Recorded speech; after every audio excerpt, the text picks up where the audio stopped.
नमस्कार शेतकरी मित्रांनो, देशभरातील ऊस उत्पादक शेतकऱ्यांसाठी केंद्र सरकारच्या माध्यमातून अतिशय महत्त्वाचा निर्णय घेण्यात आलेला आहे. प्रत्येक शेतकऱ्यांनी व्हिडिओ पाहावा असा हा व्हिडिओ आहे. यामध्ये ऊस उत्पादक शेतकऱ्यांसाठी काही महत्त्वाचे बदल आणि फायदे करण्यात आलेले आहेत. तेच आपण या व्हिडिओच्या माध्यमातून बघणार आहेत. तर मित्रांनो, आपण बघू शकता 20 एप्रिल 2026 हा भारत सरकारचा ऑफिशियल मसूदा आहे.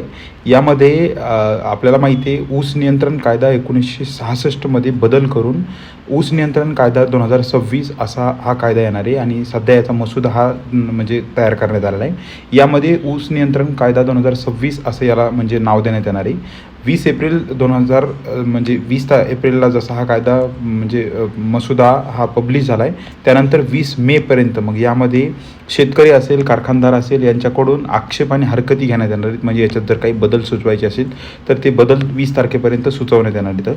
आता या सगळ्यात महत्त्वाच्या अशा गोष्टी की या कायद्यामध्ये शेतकऱ्यांसाठी FRP रक्कम असेल, कारखानदारांची व्याख्या असेल किंवा 600 लिटर इथेनॉल जे कारखाने बनवतात त्यांना 1 टन साखर उत्पादन असं म्हणजे संबोधलं जाईल. म्हणजे इथेनॉल आणि साखर हे एकच समजलं जाईल. सो यामध्ये सगळ्यात महत्त्वाचा विषय असा आहे की हा मसुदा शेतकऱ्यांसाठी का महत्त्वाचा आहे याच्या संदर्भात आपण बघणार आहे. तर याला शुगर केन कंट्रोल ॲक्ट 2026 असं नाव देणार आहे. यामध्ये शेतकरी पेमेंट रिकव्हरी म्हणजे शेतकऱ्यांना जे FRPसाठी इतके हे करावं लागतात, प्रयत्न करावे लागतात, 4-4 महिने शेतकऱ्यांना FRPची रक्कम भेटत नाही. या संदर्भात खूप महत्त्वाचा निर्णय घेण्यात आलेला आहे.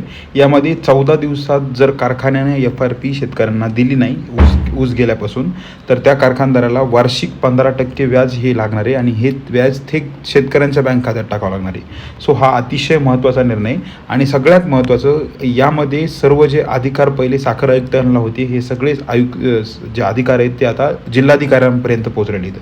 म्हणजे जिल्हाधिकारी स्वतः याचा निर्णय घेऊ शकतात. यामध्ये उद्देश असा आहे की शेतकऱ्यांना वेळेत पेमेंट भेटावं, वेळेवर त्यांचे पैसे भेटावे.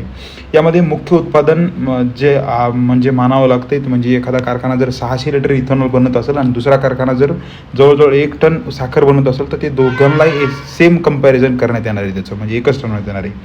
यामध्ये याचं मूल्यांकन होणार आहे मित्रांनो. आणि यामध्ये सगळ्यात महत्त्वाचा विषय असा आहे की 15 किलोमीटरच्या म्हणजे अंतराची बाब होती. आता यामध्ये बदल करून 25 किलोमीटर वेगवेगळ्या कारखान्याचं अंतर असावं.